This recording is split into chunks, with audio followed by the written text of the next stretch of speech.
할렐루야. 오늘 오신 여러분 모두를 주의로 축복합니다.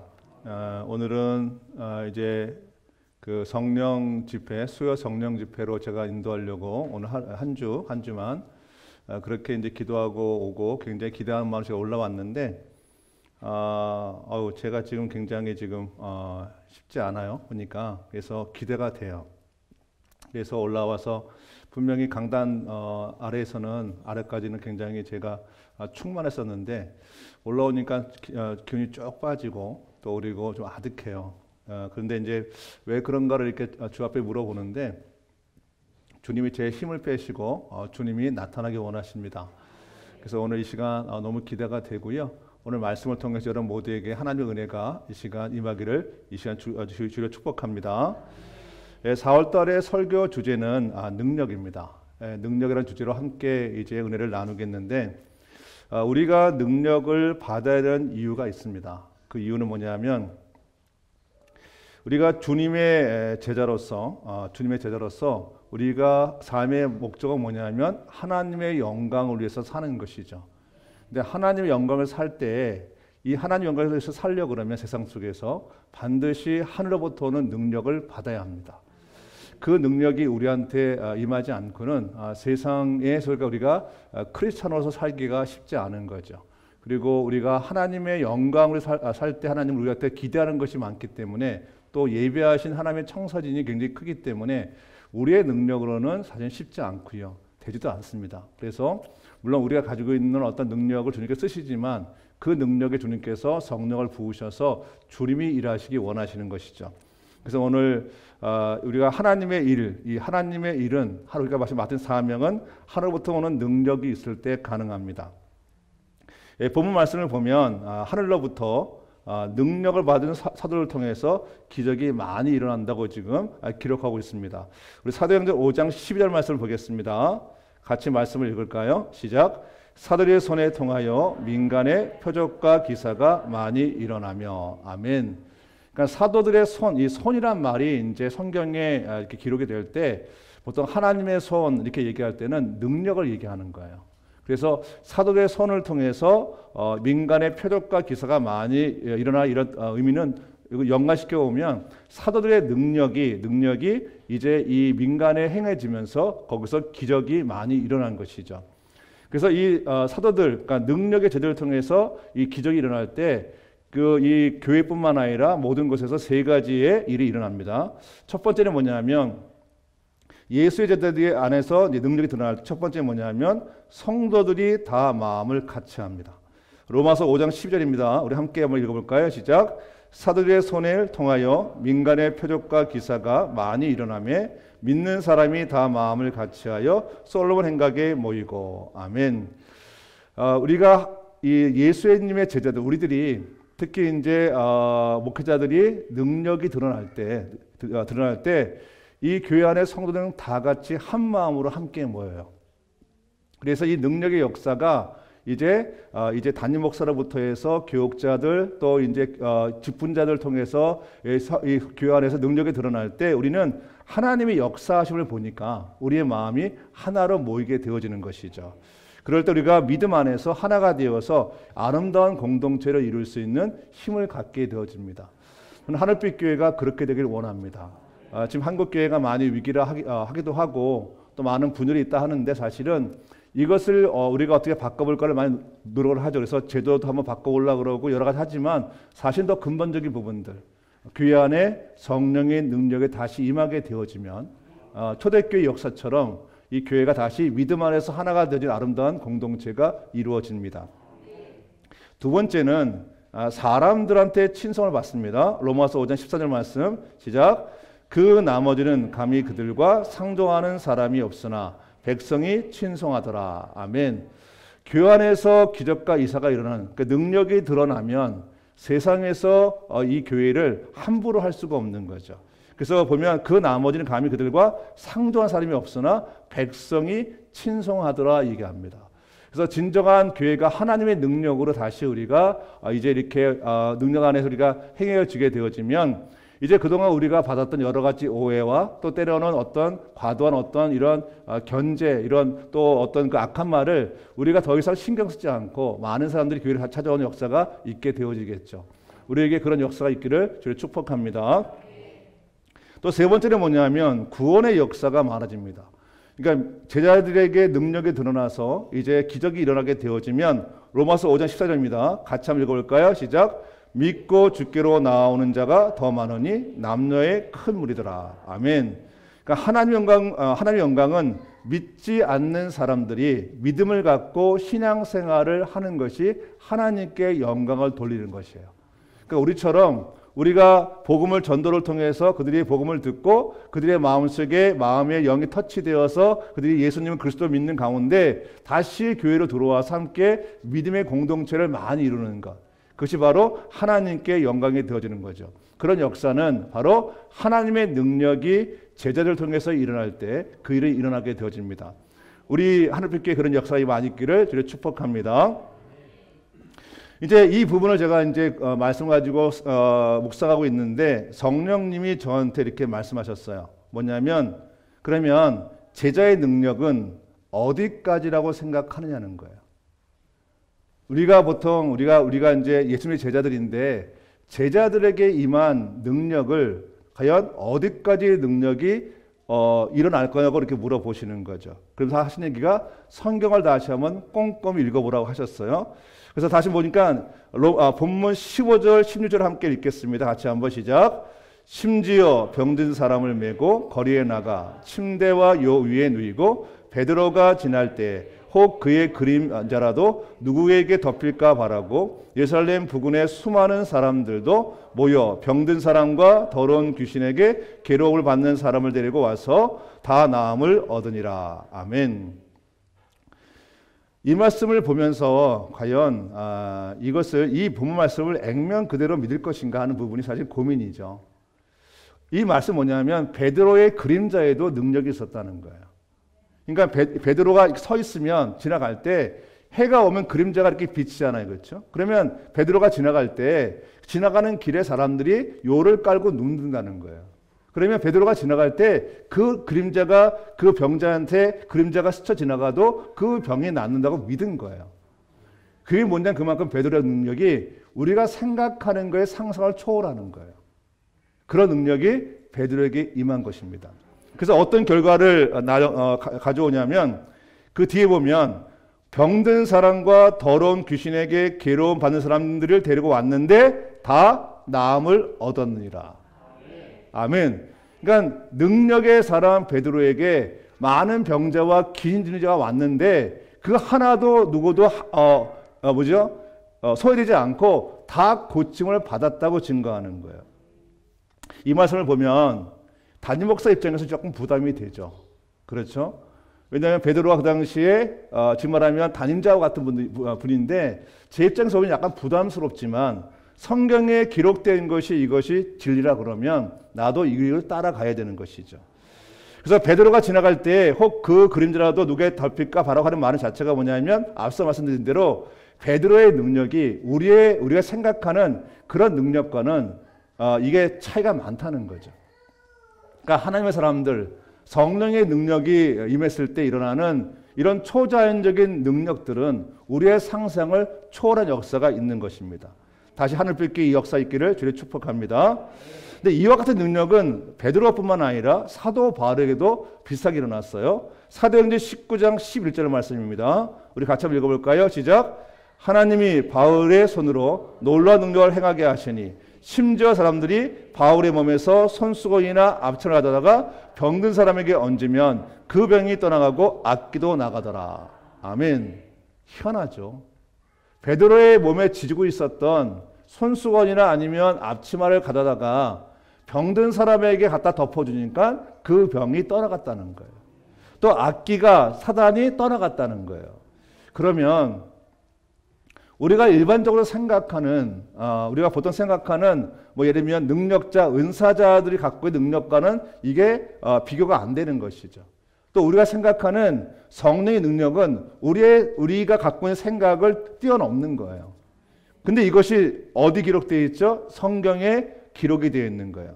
근데 이런 일이 가능한 건 뭐냐면 이거 뭐냐면 예수님이 이미 이것을 말씀하고 있기 때문입니다. 요한복음 14장 12절입니다. 우리 같이 한번 읽어볼까요? 시작. 내가 진실로 진실로 너에게 이르노니 나를 믿는 자는 내가 하는 일을 그도 할 것이요 또한 그보다 큰 일도 하느니 이는 내가 아버지께로 감이라. 아멘. 내가 진실로 진실로 너에게 이르노니 나를 믿는 자, 예수님을 정말 믿는 사람들은 예수님을 정말 믿는 사람들에게는 예수님이 하는 일을 그도 할 거래요. 할렐루야. 예수를 정말 내 삶의 전부로 예수님은 다야라고 생각하는 그 사람에게 하나님의 능력이 임해서 예수님이 하신 일을 그도 할 것이고 그 뒤에 더 놀라운 얘기가 있죠. 그보다 큰 일도 한다 얘기합니다. 예수님이 하신 얘기예요. 예수님이 십자가에 죽으시기 전에 부활하기 전에 주님이 이미 예견하고 있었던 얘기들이에요. 근데 그 이유가 뭐냐면 우리 능력이 아니라 뒤에 보면 이는 내가 아버지께로 감이라 얘기하는 거예요. 이게 뭐냐면 주님이 십자가에 못이 박히시고 그리고 부활하시고 승천하시고 나서 보혜사성령이 우리한테 오시잖아요. 그 얘기를 하시는 거예요. 성령이 우리한테 오시면 그 성령의 능력을 받은 우리들은 예수님이 하신 그 일을 우리도 할 것이고 그보다 더 큰 일도 한다고 말씀을 하시는 거죠. 하나님 우리를 그렇게 쓰기 원하시는 거예요. 왜 그러냐면 우리를 통해서 땅 끝까지 복음이 전파가 되어야 돼요. 할렐루야. 환경도 다르고 문화도 다르고 그리고 어떤 생각도 다른 전혀 이질적인 곳에 가서 복음이 전파될 때 우리의 상식선에서 우리가 갖고 있는 어떤 생각을 가지고 복음을 전한다는 것은 그리 쉽지 않습니다. 그 모든 것을 뛰어넘는 예수님의 능력이 성령의 능력이 우리한테 임할 때 주님이 그렇게 소망하시는 하나님의 영광을 위해서 우리가 땅끝까지 복음을 전할 수 있는 그런 일이 벌어지는 것입니다. 초대교회 대표성을 가진 사람이 두 사람이죠. 베드로와 바울입니다. 이 사람이 대표성을 갖고 있는 사람들이 있는데 이분들은 어떤 능력을 발휘했냐면 죽은 자도 살렸어요. 그래서 베드로는 죽은 도루가를 살렸습니다. 할렐루야. 사도 바울은 죽은 유두고를 살렸어요. 그러니까 예수님 말씀 그대로 제대로 하신 그대로 죽은 자도 살리는 역사가 그 두 사람에게 있어요. 그러면 베드로나 사도 바울이 특별나서 그런 것이 아니라 그들은 대표성이에요. 마치 이 예수님 이후에 양대 기둥 산맥처럼 한 사람은 이 예루살렘에서 한 사람은 이 그 이방에서 복음을 전했던 대표성이에요. 그러면 그들이 한 일은 예수님을 믿는 거였고 예수님의 능력을 성령을 통해 받은 거죠. 그러면 그를 통해 주께서 보여주신 일은 뭐냐면 우리도 그와 같은 길을 갈 수 있다는 것을 주께서 우리한테 보여주신 거예요. 우리가 조심할 게 뭐냐면 베드로는 특별하다 생각하는 거예요. 그렇지 않습니다. 베드로는 우리와 똑같은 사람입니다. 할렐루야. 사도 바울도 우리와 똑같은 사람입니다. 그러면 베드로가 뛰어나서 바울이 뛰어나서 그런 능력을 행한 것이 아니라 그들은 성령의 능력을 받은 사람이었어요. 우리도 성령의 능력을 받으면 이와 같은 일을 이 시대에서 동일하게 행할 수 있는 것입니다. 마태복음 10장 8절에서 이 말씀이 실제로 일어나는 것이죠. 같이 한번 읽어봅니다. 시작. 앓는 사람을 고쳐주며 죽은 사람을 살리며 나방의 질을 깨끗하게 하며 귀신을 쫓아내어라. 아멘. 그러니까 죽은 사람을 살리며란 말을 누가 했냐면 예수님이 제자들에게 하신 말씀이에요. 죽은 자도 살린다는 거죠. 근데 그 일이 베드로와 사도 바울에게 동일하게 일어난 것입니다. 사랑하는 성도 여러분, 예수님의 제자인 우리는 반드시 능력을 받아야 합니다. 그리고 예수님의 제자들이 능력을 받는 길이 무엇이냐 바로 기도예요. 가장 확실한 길이 기도예요. 그 기도가 우리한테 있을 때, 그 기도양이 우리한테 쌓여 있을 때 우리에게 믿음이 오고 주님께서 우리를 통해서 그 일을 행하시는 것이죠. 우리는 성경 마치 뭐가 같냐면 나침판과 같아요. 그래서 우리가 어디로 가야 될지 우리가 어떻게 행할지를 주님께서 방향을 제시해 주는 것이고 우리가 본 그것을 행할 때 그 행할 수 있는 원동력 능력은 바로 기도를 통해서 우리한테 부여되는 것이죠. 그래서 초대교회 성도들은 기도하는 것에 온 힘을 썼습니다. 우리 사도행전 2장 42절 말씀 우리 함께 읽습니다. 시작. 오로지 기도하기를 힘쓰니라. 아멘. 초대교회 성도들은 어떤 일을 하기 전에 먼저 모여서 함께 모여서 기도하는 중에 성령의 능력을 기다렸어요. 할렐루야. 기도하는 것에 온 힘을 쏟았어요. 지금 우리에게 이 시대 속에서 왜 우리에게 이런 동일한 능력이 드러나지 않냐면 바로 우리가 기도에 힘을 쓰지 않기 때문에 그렇습니다. 근데 예전에는 이와 같은 일이 한국교회에 있었어요. 이와 같은 은사자들이 한국교회에 있었어요. 왜냐하면 그분들은 철야는 아주 쉽게 하였고 새벽에는 늘 목숨 걸고 하였고 늘 기도하는 그 자리에 어떤 이가 와서 기도했던 역사가 있는 거예요. 그분들의 기도가 그 능력을 받는 통로가 되었고 또 그분들은 비록 배움은 적었지만 말씀을 읽는 곳에 집중해서 읽었어요. 그래서 비록 배움은 짧으셨지만 성령의 빛을 통해서 그 성도들에게 말씀이 깨닫게 되어지고 무엇이 진리인지 무엇이 그것이 하나님의 일을 하는 것인지를 알게 되었던 거죠. 그래서 누가 시키지 않아도 예수를 만난 사람들은 그의 삶의 목표가 바뀌는 거예요. 예수를 만난 사람들은 내 삶의 목표는 뭐냐면 하나님의 영광을 위해서 산다는 것 자체가 이미 우리 안에 들어와 있는 거예요. 우리 안에는 예수님의 DNA가 그때 발휘가 되기 시작하는 거예요. 그때 깨어나기 시작하는 거예요. 그래서 기도하는 것이 우리한테 너무 중요하다고 얘기하는 것입니다. 성령의 능력을 받는 길은 기도입니다. 마가복음 9장 29절입니다. 우리 같이 한번 읽어봅니다. 시작. 이르시되 기도 외에 다른 것으로는 이런 종류가 나갈 수 없느니라 하시니라. 아멘. 예수님이 하신 얘기인데 이게 왜 이런 일을 하셨냐면 저들이 와서 얘기할 때 왜 우리한테는 예수님 같은 능력이 없습니까? 이렇게 물어봤어요. 그들도 예수의 이름으로 기도했는데 왜 우리한테는 예수님이 하신 그 일이 우리한테 일어나지 않냐고 물어봤어요. 그럴 때 주님이 하신 말씀이 뭐냐면 기도 외에 다른 것으로 이런 능력이 나갈 수가 없다고 얘기하시는 거예요. 사실 여기 하나가 더 들어가야 돼요. 개역 한글판에 빠져 있는데 킴 제임스 버전에 들어가 있는 게 있어요. 기도와 금식 외에는. 할렐루야. 기도와 금식 외에는 이런 능력이 나갈 수 없다고 하신 것이죠. 사랑하는 성도 여러분, 기도는 우리에게 짐이 아닙니다. 기도는 누가 시켜서 하는 것이 아니라 정말 내가 하나님의 영광을 살기를 원한다면 내가 주 앞에 무릎 꿇을 수밖에 없는 거예요. 왜 그러냐면 하나님의 영광을 산다는 것은 우리의 머리에 우리가 알 수는 있지만 그럴 걸 살아내려면 우리 안이 이게 변해야 돼요. 우리의 능력이 일어나야 돼요. 우리의 능력으로 하나님의 일을 감당할 수 없습니다. 그리고 우리가 하나님의 영광을 산다는 것도 뭐냐면 그것이 내 안에 들어와야 되잖아요. 우리가 왜 교회를 나가면 마치 교회를 안 다니는 사람처럼 왜 행동이 바뀌냐 하면 머리로는 아는 것 같은데 실제는 아는 게 없는 거예요. 할렐루야. 내가 성령을 받은 사람들은 내 영이 깨어나기 때문에 내가 교회에 있으나 내가 집에 있으나 내가 세상에 나가 있으나 상관없이 동일한 마음과 동일한 행동을 하는 거예요. 그런데 지금 한국 교회가 우리가 다시 한번 갱신할 게 뭐냐면 우리가 교회에서 모였던 그 모습 그대로 우리 가정에서 그 모습 그대로 보여줘야 되고 내가 있는 직장에서 그 모습을 보여줘야 되고 또 세상에서 사람들한테 그렇게 해야 되는 것이죠. 제가 가끔 가슴 아픈 게 있어요. 저는 술 먹는 걸 뭐라는 것이 아닙니다. 어떻게 장로님이, 어떻게 권사님이, 어떻게 집사님이 술 먹습니까? 할렐루야. 그런 일을 하면 안 됩니다. 직분자입니다. 그걸 제가 정죄하는 것이 아니라 우리가 교회에서 술을 먹지 않은 것처럼 내가 직분자라 그러면 내가 가정에서 내가 직장에서 그렇게 하면 안 됩니다. 내가 장로인 걸 압니다. 내가 권사인 걸 압니다. 내가 집사인 걸 압니다. 그 직분자는 교회에서 영적 직분입니다.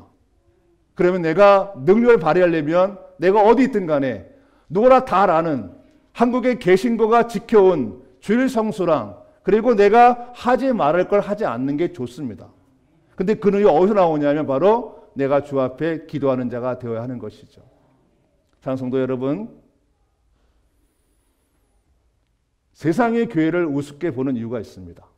왜냐하면 성도들이 거룩한 사람인지 알았는데 막상 내가 직장에서 만나보니까 나와 별 다른 게 없는 거예요. 구별되지 않은 거예요. 여러분, 성도는 세상과 구별된 것입니다. 할렐루야. 세상을 저주하는 사람이 아니라 뭔가는 다른 사람이 바로 성도입니다. 그래서 거룩한 사람들이라는 뜻이겠죠. 그렇죠? 우리 안에 우리한테 맡겨진 사명 다 감당하고 가기를 원합니다. 그리고 우리에게 주어진 하나님의 일을 우리가 더 이상 업신여기지 말고 내 삶의 맨 앞에 놓으십시오. 그럴 때 여러분께 하나님이 어떻게 여러분의 인생에 행하신지를 보시기 바랍니다. 우리의 인생 속에 하나님의 길을 가면 하나님은 우리 삶을 책임지십니다. 주님이 나를 책임지실 것이고 내 가정을 책임질 것이고 내 전을 책임지십니다. 걱정하지 마십시오. 할렐루야. 주님은 내가 주 앞에 충성하는 자에게 하나님 마음을 시원케 하는 그 사람에게 주님은 그 삶을 책임을 지시는 거예요. 두려워하지 마십시오. 이제 정직한 길로 하늘빛의 성도가 함께 가길 원합니다. 이제 기도하는 것에 우리의 마음이 있기 원하고 또 성령의 눈을 받아서 이 세대 속에서 진정한 크리스찬의 삶을 살기를 주로 축복합니다.